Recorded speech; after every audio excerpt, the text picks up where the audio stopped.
I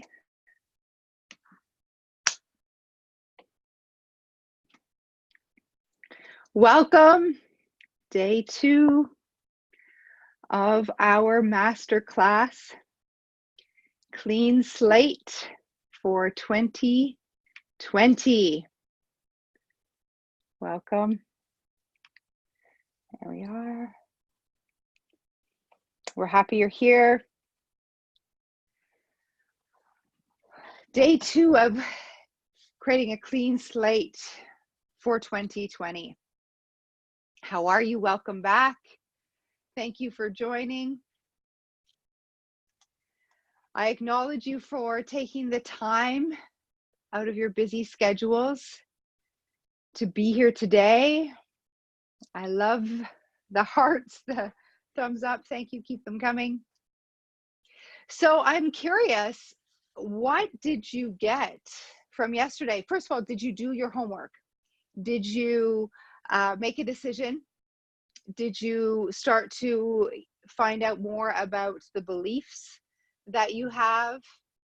And did you invite people that you believe would resonate to this masterclass?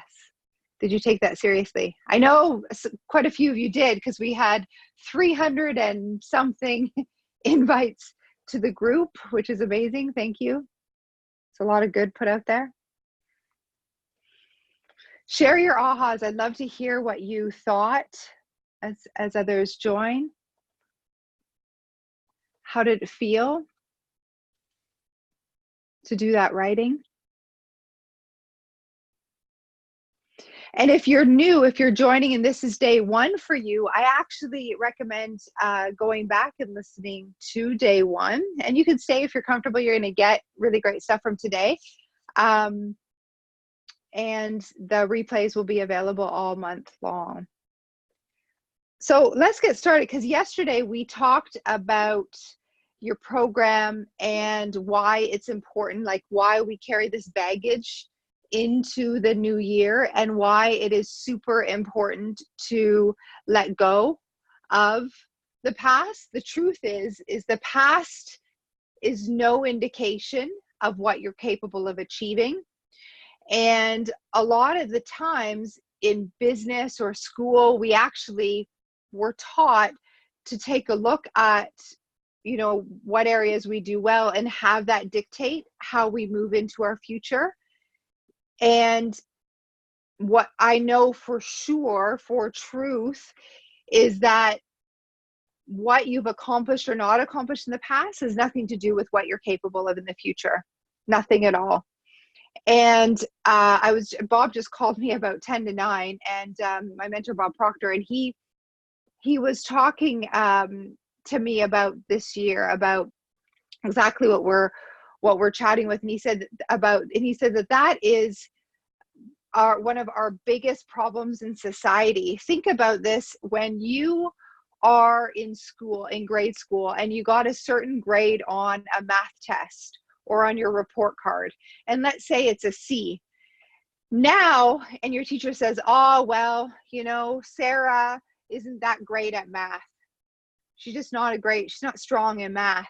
And then we accept that. Now Sarah accepts that as her label, and she's like, oh, okay, I'm not good at math. And she goes through life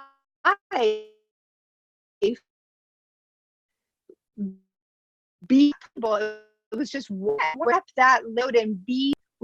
She was programmed to think that she's not a math, and then she reached everything away from math.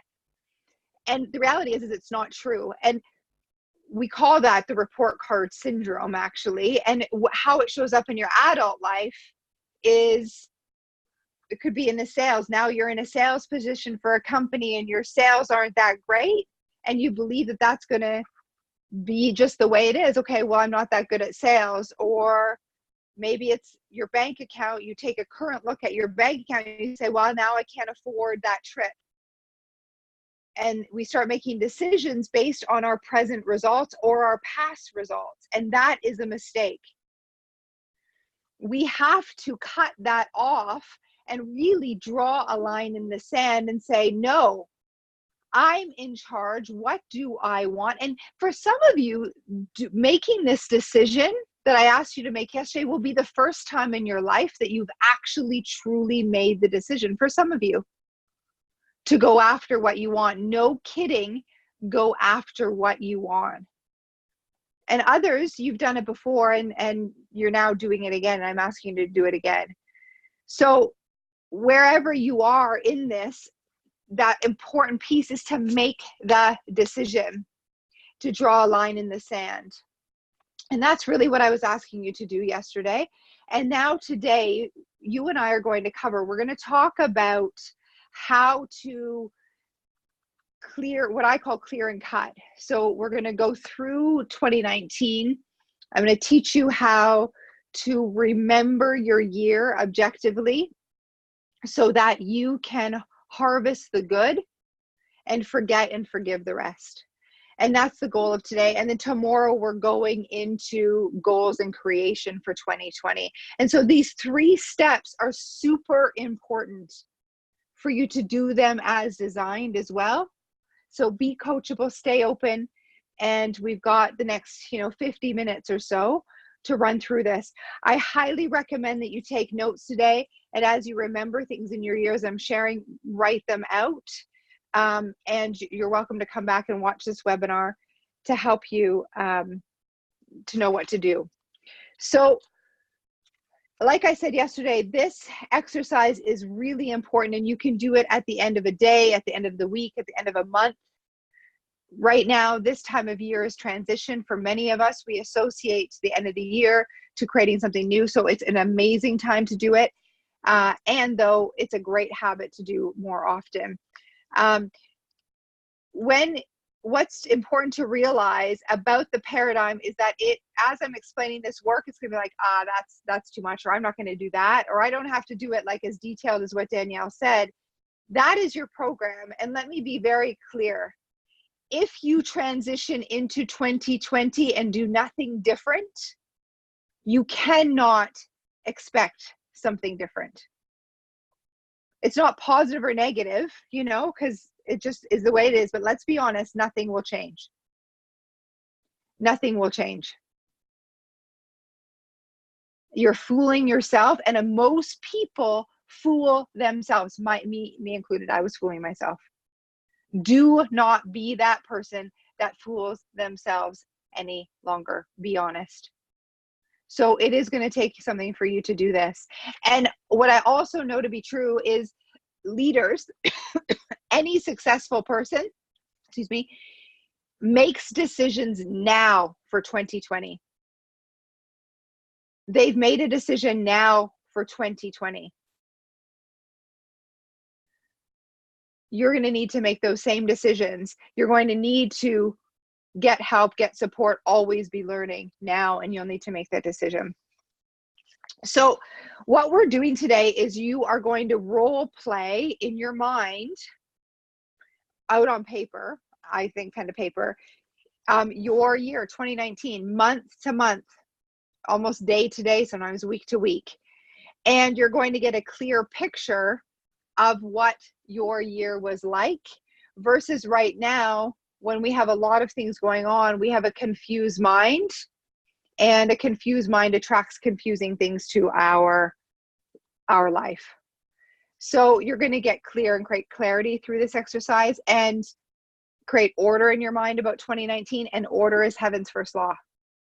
So when it's like when you clean your car. Have you ever noticed when you clean your car, it all of a sudden works better? It just seems to run better. There's no coincidence. So you need order. Order is heaven's first law. And so in order to execute this technique, you're going to need some quiet space, some downtime, and take some time for yourself. Maybe it's like a day or a weekend or even a week or multiple times throughout the remainder of the month. And what we're doing is thinking about what worked. First of all, what worked and what didn't work. Where did you end up for the year based on your goals and the vision that you had? And really what you're doing is taking inventory or stock. And it's important to be honest with you. And you'll take a notebook month to month, and I'll show you how to do this. And we're going to work with lists. And when you're thinking, I want you to think about your life from like a bird's eye view. So you want to look first from a bird's eye view, like over the full month, go back to January and get a big perspective, and like an overall perspective. And when you start to do this, your mind will immediately, most likely, because of the way we've been programmed, go to what didn't work. You'll be like, if you're like me, when I first did this, my list for what didn't work was really long. And then my list for what did work was quite short. And that's quite normal in the beginning. As your perception shifts, you'll be able to go and harvest the good a lot easier. But that's okay. Make your list as what it is. And think of all areas of your life. You've got your health. You've got your finances. You have your relationships. You have your faith or professional development, which is also your good core foundation. So make a list of the areas of your life, and you want to review all those areas. Come from a holistic point of view, because it's very important that you know that you can have it all. So all areas of life need to work. And let me give you an idea, and I'll come back to this. I was just doing this, and in finances, it also happened to be my end of year. And this is what Bob Proctor was talking to me about this morning. Leaders, like, go back and look, how much did you invest in yourself this year? What programs did you take? How did it work out for you? How much did you invest? And Bob was just saying, I said, I noticed that I spent, it was between 20 and 25% this year of my income on professional development. Before I had that in my bank. So, and it's a big number, as you make more, like, that's a big number that I invested, and big and small is just relative. And I said to him, I invested it before, and then my income raised to that. And he laughed and he said, that's a great secret.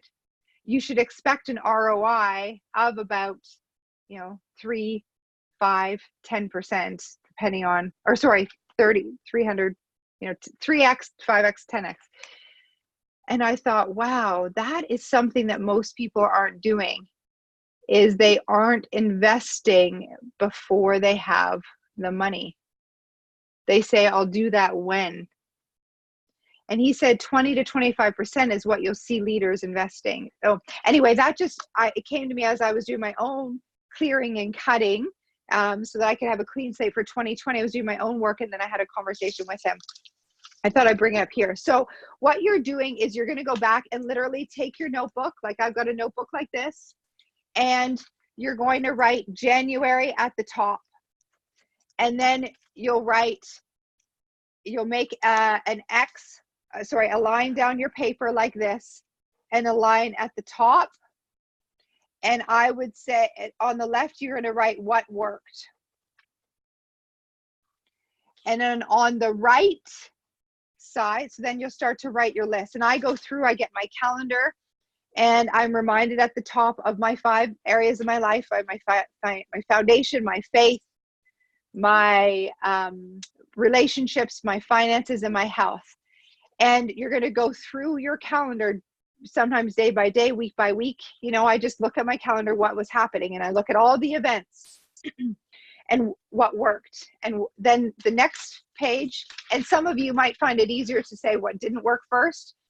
And then on the left, you say what didn't work. And then you're leaving the right half of your sheet blank, because we're doing something with that. So make a list and go through. I find it takes, 30 to 45 minutes, maybe even an hour per month. And some of you might be able to do it quicker. And I make It's for the whole exercise. So, and I make my list. And when I'm making my list, I'm allowing the thoughts to come. So what worked? I did a webinar this day, and it produced this kind of results. I did a presentation this day. I launched a campaign. I worked with my team. Da, da, da, da, da, da, da. And you're going to make your big long list. Now, you want to be asking yourself questions like, where did I drop the ball? Where did it turn out differently than what I thought? So remember when we were talking about failure yesterday, there's no such thing as a win or a failure. There is only something that, there's no such thing as like failure so much. You want to change your perception and say, okay, it just didn't work out the way I thought it was going to. And so it's different than what I expected. And I'm going to actually teach you now how to learn from these experiences and then to put the memory back in your mind. See, this is the problem. Our mind automatically remembers all the negative stuff, and that's the rocks we're carrying. And it's very easy for us to recall all what didn't go well this year. And so that's great that we remember it. Only what happens is we bring it into the next year, and we keep producing more of the same. What we want to do is then take that memory of what didn't work, and we're going to look at it objectively and harvest the good and replant it so that we have a good, we've remembered the good part, the learning from it. And we're replanting that in our mind and learning from it, and then making a list of the things that we can do better and learn from. When you're making your list of the things that went well, it will be shorter, but you're going to ask yourself why it worked well, and acknowledge yourself. The bigger list will be what didn't work, and that's normal when you start.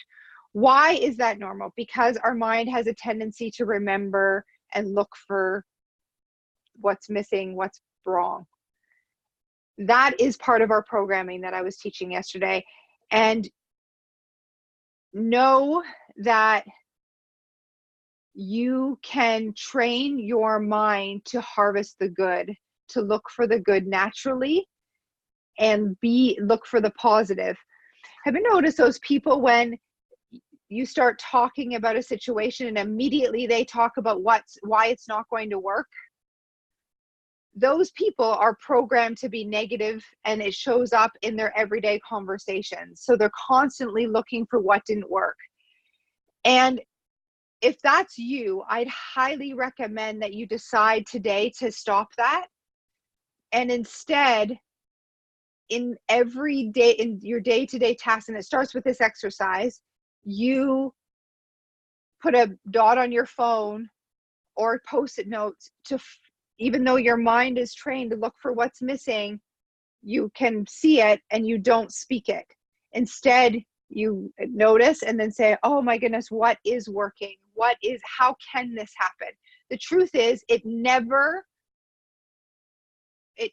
serves you to think about why something can't happen. Ever, ever, ever. It never serves you to think and talk about why something can't happen or why it didn't happen. And so you only want to look at how it can happen. And even if the event has happened, like what we're doing today, you're going to look at how it could have been different, like how you could have done something different, and or be something different and learn from it. And then once we know that, then you can apply it to your life, and you can apply it to how you show up. Now, this is a habitual way of your behavior. If you're constantly looking for the negative, and like I said, that's how most of you are programmed, then it's going to be daily practice for you to look for the positive. Okay, look for the good. So this is a great place for you to start. The events in our life that happened in 2019 are registered into your subconscious mind.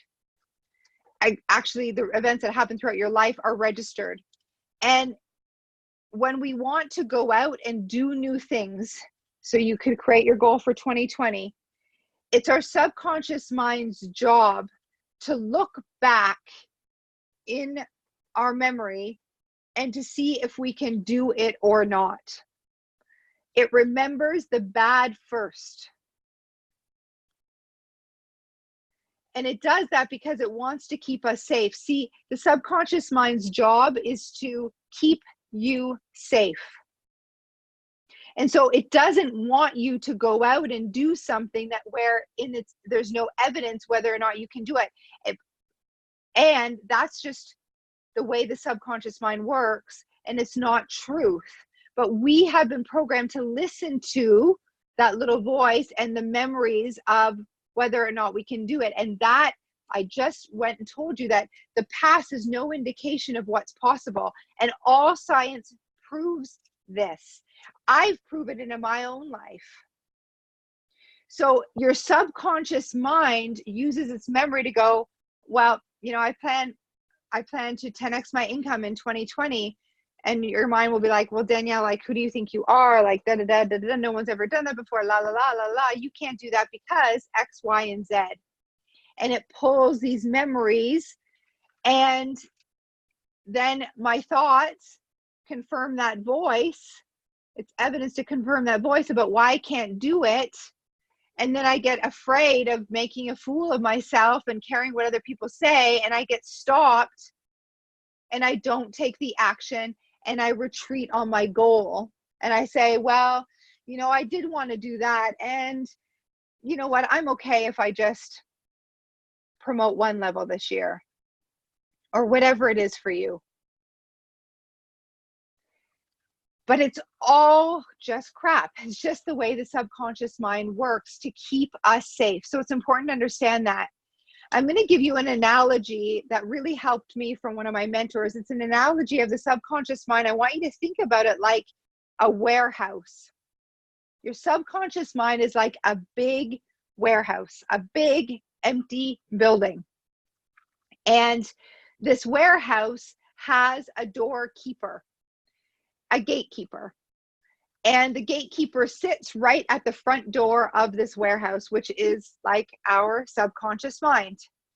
And the warehouse next to the doorkeeper has a filing cabinet. So picture this big warehouse. It's empty. It has a door and a doorkeeper. And next to the doorkeeper is a filing cabinet at the front door. And then in the middle of the warehouse, there's a pile of papers. And a big, big pile of papers. And these papers are the events that happen in our life. The papers are the events that happen in our life. And the papers get handed to the doorkeeper, and he decides what gets filed or what gets chucked to the back of the warehouse. So the doorkeeper decides what event gets filed in the filing cabinet and what gets chucked. And as the event happens, that paper gets handed to the doorkeeper. And therefore, the events are either filed in the filing cabinet, in our memory, very easy to take out of the filing cabinet and for our mind to access, or it gets chucked in the back. And if they're in the cabinet, it's very easy to access that file. Wouldn't you agree? Well, what determines where this piece of paper goes? What determines where this piece of paper goes is solely on the amount of motion that we attach to the event. So when the gatekeeper makes his decision, we've actually dictated where it goes because of the emotion. And what's interesting is emotion is the language of the subconscious mind. And so an event, really think about this, an event that has a huge amount of emotion gets filed right at the front door in our filing cabinet, closer to the door so it's easy to access. And if the event doesn't have a lot of emotion, it gets chucked back. Can everyone see this? The warehouse, give me a thumbs up if this is making sense.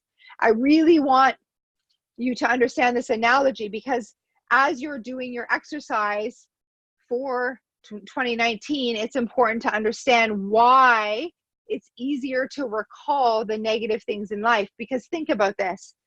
When something doesn't go the way we want or the way we expected, do we downplay it naturally, or do we give it a whole lot of emotion? Think about this for yourself. When something doesn't go the way we want, do we give it a lot of emotion, or do we downplay it? We give it a lot of emotion. So that means that the negative things, or the things that we don't particularly like in 2019, or the things that didn't work out the way that we wanted, we've automatically filed closer to the door and the gatekeeper so it's easily accessible. And so then when we go out to make a goal, or we go out and say that we want a goal, our mind easily remembers why things didn't work out and why we won't be able to achieve it. And it gives us this big long list and nags us until we stop going for the goal. Anyone else have that nagging? Nah. And as you go out and act on this big goal, the voice seems to get stronger and stronger and stronger. And when we have done things well, like let's say you just attracted a new business partner, or you've just made a sale, or you've started your own company, or you received an award in 2019, what happens to that? So that happened, or maybe you were just published in a newspaper article. We, for a moment, go, wow, that's really cool, like, yay. And then we downplay it. We don't attach a whole lot of emotion to it. And so what does the gatekeeper do with that memory? Puts it back into the warehouse, because there's not a whole lot of emotion attached to us. Think about it. We are programmed by society to downplay our successes. And what is the common belief or paradigm in society about people who blow up their successes? They're bragging, boastful, don't we? So this is most likely true for you. Do you agree that you've blown up the negative things in your memory, filed them close to your mind for 2019, and you've chucked all your successes? And that's why the list is longer for the things that didn't work out versus the one that did work out. Wow. Now, I'd recommend that you make a note of this for 2020, that you become the person that makes a big deal out of their wins. That you no longer downplay your wins. Now, you want to be proud and humble, I would recommend, and celebrate them with a lot of emotion, so they automatically get filed very close, that your memory can use them, so that as you go and create the bigger goal, you can easily access examples of when you've won big things in the past, and share them on social media, in your communities, in this community. Because I know for sure in this community, we celebrate, we know how important it is to acknowledge yourself and share your wins and really publicly say it. And for many of you, the sharing will be getting you outside of your comfort zone and against the way that you were programmed. And what if you adopted this belief that you have a duty to share your wins? Because what it actually does is it inspires other people. And it inspires them as you step into your greatness and achieve the goals and attract more money and business and whatever it is to you. Declare it and celebrate it and allow others to acknowledge you. Allow their energy to go into that win, because then it's only going to grow. And as you step into that person, him or her, and you declare it, you then make room for people to step into their greatness and share their wins with the world as well. And it's powerful. And I believe that you have a duty to do that. And that's how we put so much good into the world. And the reason why many of us don't is because we care what others think. And it's not your responsibility to care what others think. I hope people like me, and it's not my responsibility. It's my responsibility to like me. I like me. I hope they like me. I'm a good person, right?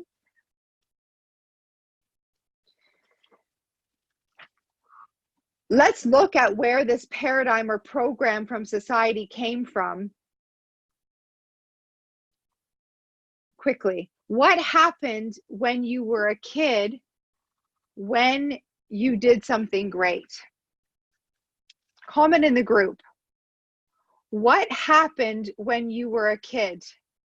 Were you taught to be modest rather than honest? Were you taught to be modest rather than honest? See, most of us were told to downplay it.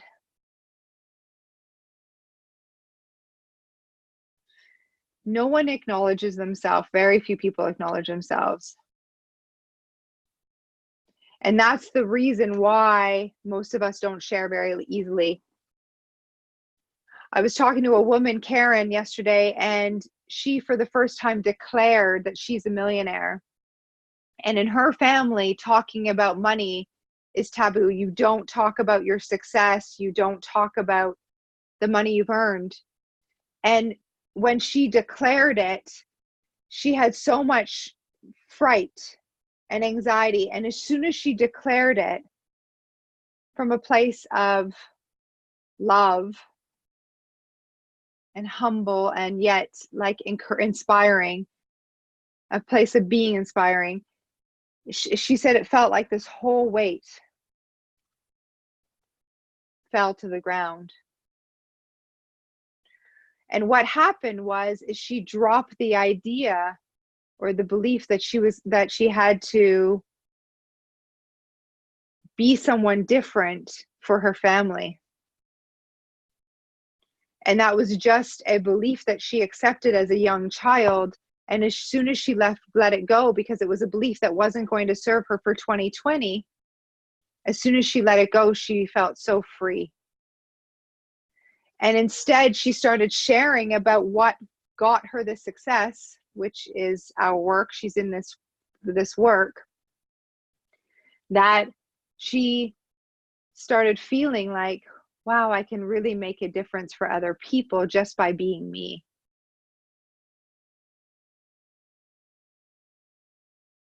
So be you, celebrate your wins. Do no longer be modest, be honest. And so when you're doing this exercise and you are noticing all the things that you've achieved this year, I'd like you to have gratitude and acknowledge yourself and actually share it on social media as you're doing this work for 2019 to create a clean slate for 2020, and actually use the hashtag #CleanSlate2020 and tag me, and I'll acknowledge you and celebrate you. And to put it on your public Facebook or your Instagram, and it will draw attention to you and help you be honest and celebrate your wins.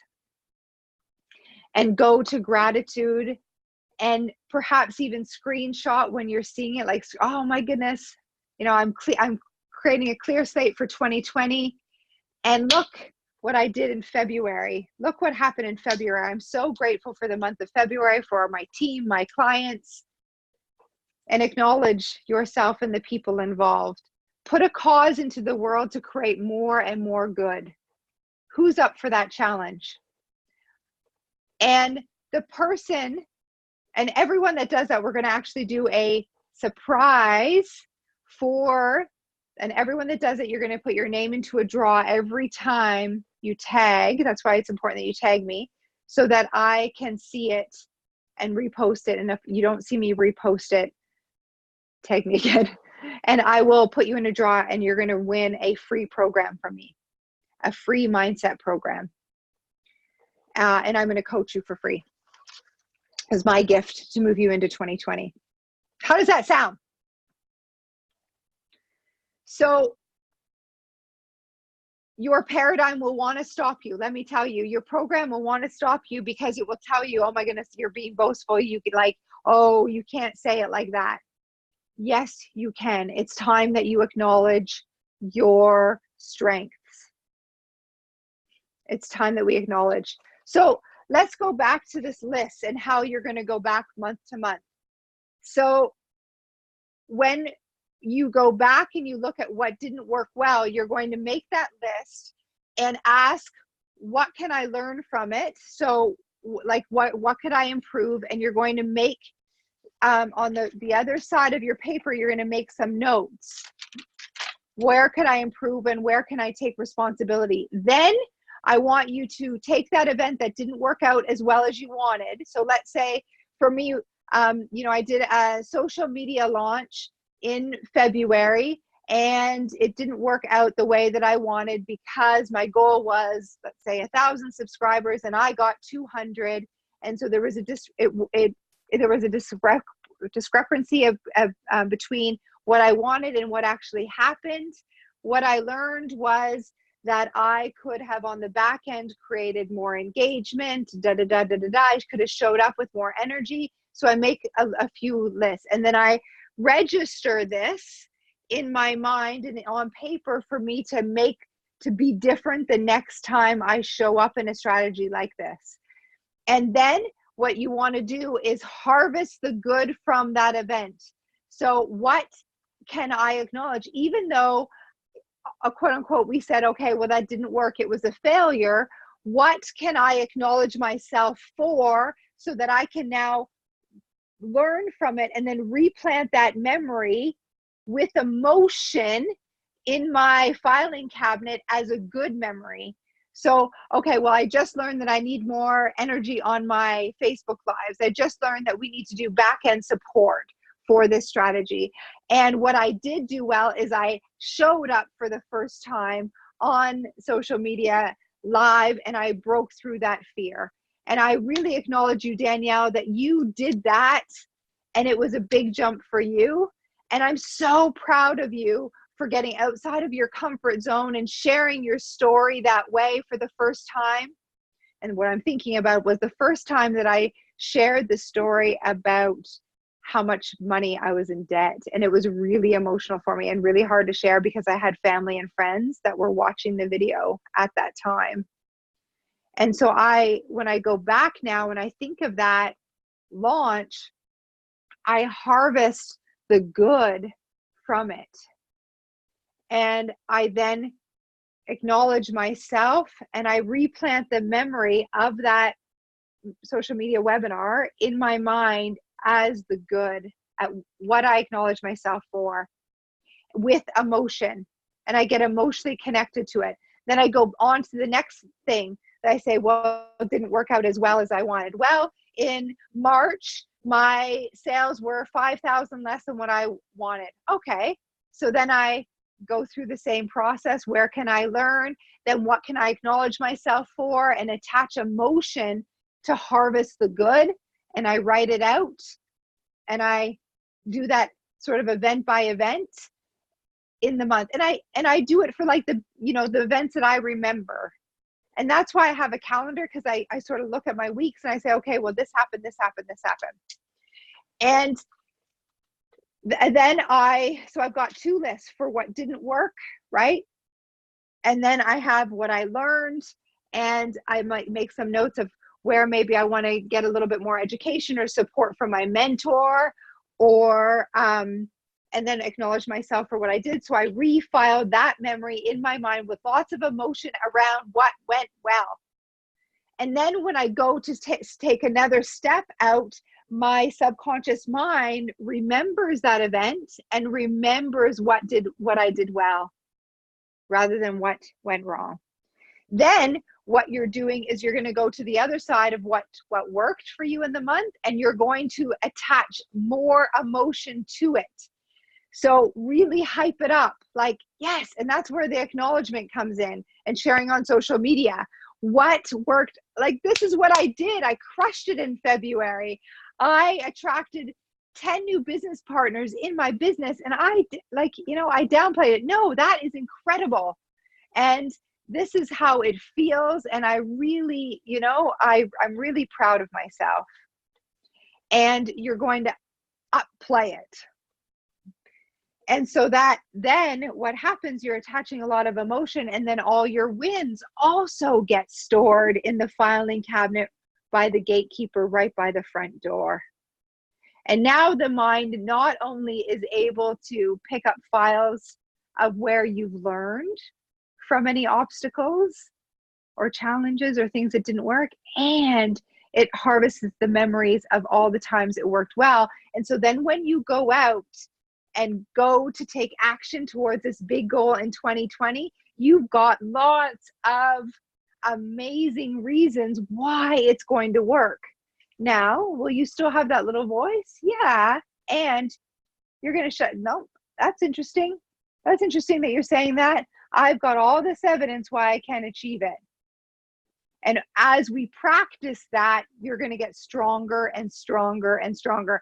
And tomorrow I'm going to set you up so I can teach you exactly how you're going to set yourself up for 2020 and create the goals so that you can easily move forward into what you want, despite that little voice. So this is what you're doing here, is that you're clearing, like you're creating new memories, and you're creating order in your mind around 2019. And then you're going to cut off all the negative. So this is the third step: forgive and forget the rest. So anything that didn't work out, you're going to, just after you harvest the good, forget and forgive it. Forget and forget it.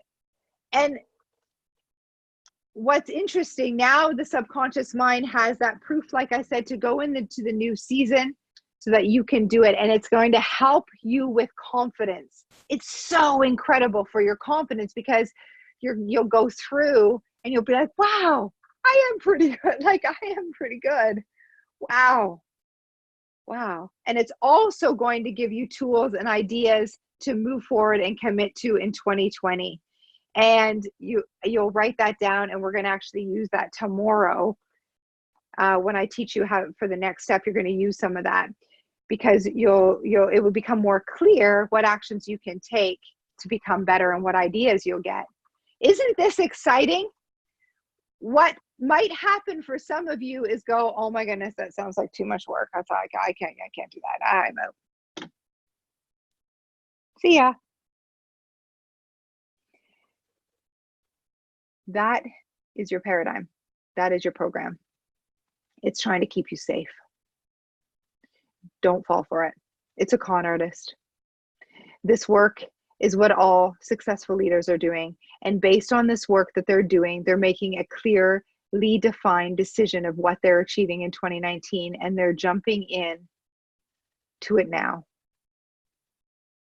And they're doing this work, and actually, they do it at the end of the year, but they actually do it on the daily.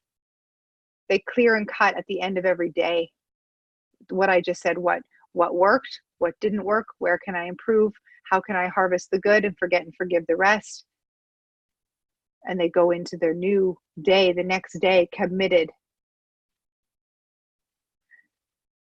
Don't fall for your con artist paradigm that's going to tell you that it's too much work.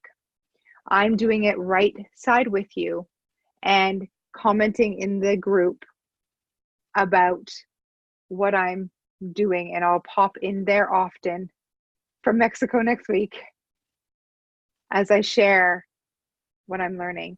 And it doesn't need to, I personally like to take a pen to paper and do about an hour a month. And I take time where I am normally giving webinars for our clients, and I actually use that time. And I encourage all of our community to do this together. Instead of coming out into the public and being influenced, we go inside and we clear and cut. And so do this alongside with us and notice the difference. And it is powerful. And remember to look at all areas of your life, your finances, your foundation, your faith, your relationships, and your health.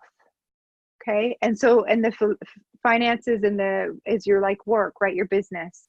And like I said, I looked at mine and I realized that I invested 25% of my now yearly income, because we just had year end. My year end's a little bit different for corporate. And 25% of the income that I ended up earning went to professional development. And when I said that to Bob, he laughed and he said, that's exactly the number that leaders invest. He said around 20 to 25% before they have it. And that's a great secret. So what are you investing in? How did you invest in 2019? And what are you declaring your income to be in 2020? And therefore, what are you investing? Because the truth is, you can never have too much of this information. 95% of your success is mindset and only 5% strategy. And where we normally will go invest is strategy. The strategies don't make a difference if you don't have the mindset around it. And you might notice that when you do your clearing and cutting. Interesting that that didn't work for me, because I never really believed it would work, you know. But look, it's working for Jim over there. Well, Jim believes it works. Okay, let me check. So let's go back to the traveler with the backpack analogy. As you do this exercise and clear and cut 2019 to create a clean slate for 2020, you have been that traveler with the backpack, and as these negative events have happened, you've picked up the rocks and you've put them in your backpack, right? Just like the files, and the rocks are heavy and you didn't even know that it's been weighing you down. And by the end of the year, you wonder why you're sluggish and you're not standing as tall. It's because you're holding the backpack. So you want to put the backpack down, empty the rocks, do the clearing and cutting, put the backpack back on. And now as you're harvesting the good from all those events from 2019, you're filling your backpack with lovely flowers or potpourri. And there's not a lot of weight to them, but they just smell beautifully and they inspire you. Doesn't that feel better to walk around with a backpack of flowers or potpourri and go through life as a bright, beautifully smelling light, that traveler? And as you cut it, you want to say thank you to your year and be in gratitude. Remember to tag me in your posts. And this community will put more and more energy into your wins. And I want you to think of something. As you're moving through life now in 2020 with this backpack full of flowers and roses, wouldn't you agree that that feels a whole lot better? That you're able to make the impact that you want a whole lot easier as you stand tall, confident, connected. Really think about that. What does your year look like? And as we move into tomorrow's masterclass, I want you to really start thinking about what you're capable, what you want this year. What, if you can have anything in 2020, what is it that you really, really want? And if ideas come to you as you're clearing and cutting based on like what did happen, like let's say you had a launch in February and you had 20 people and your goal is 200, commit to that 200 in 2020. And we're going to tomorrow talk about what and how to show up so that you can achieve those goals and really decide on the person that you need to be in 2020. Isn't that exciting? You're going to need support, which is why I encourage you to really show up in the Mastering Your Mindset group in the month of December, because your paradigm, your program, it's a busy time of year. It's going to want to stop you. It's going to tell you that you're so busy, and you'll notice that it will be very easy to get wrapped up in holiday celebrations. And I believe that we fully need to do that. And you can do this too. It will take a little bit of disciplining your mind, and you can do it. And that's why it's so important that you come into the community so that we can support you. I know a woman who clears and cuts her whole year in an afternoon. So for me, I just choose to do it a little bit longer, but she takes it about 2 or 3 hours on a Sunday, and runs a bubble bath and a glass of wine, and she clears and cuts. And then she actually does it that evening with her husband, and the two of them do it separately, and then they come together, and then they go into the creation mode the following weekend, and they talk about what they want after they clear and cut. So for me, I take a little bit longer. You can give yourself an afternoon, and whatever time you give yourself. For me, maybe that's why I use the excuse of having to go to Mexico. And that's okay. So you can use it you could do it on a day, an afternoon anyway. And I love Susan's comment. She's going to fill her backpack with $1,000 bills. Those are light. Yeah, I love it. I love it. Just, really harvesting more of what you want. Okay. As we recapped, I gave you a strategy. As we recap, I gave you a strategy on how to really put back these memories back into your mind so that it serves you. Take your time to add emotion, because remember, it's emotion is key, and write out when you're doing it. So emotion is key, right? And then you're going to forget and forgive the rest. After you are done the negative stuff and you've taken responsibility, I want you to rip your sheet in half. Rip the sheet in half, so or cut it. You've got the good that you've harvested from the events, and then you're going to burn the negative, and that's you releasing it. It's symbolic. Be safe. Or cut it or rip it up. Burn it and release it and let it go. And tomorrow, when I teach you about creating the goals and moving into 2020, that's the third step. You'll be free of it. Okay, so make sure you do that burning, releasing step. It's really important. Then what I personally do after I've done that work before I create is I go and I use water to cleanse, or you can use sage. So I like to have a shower and cleanse with salt. And I see any negative beliefs going down the drain. Salt is cleansing, so I use a salt scrub, and I see it going down the drain, and I release it. I know that I've purified and released it. I also sage. You can do stuff like that just to like release the energy, and then I step in, and I do this before I create. Do not do your goals until you do all the releasing, and then I go in and create, okay, which is tomorrow's class. I acknowledge you. Was this helpful? Are there any questions? Thank you for being here. Thank you for being here for you. This is an important step for 2020.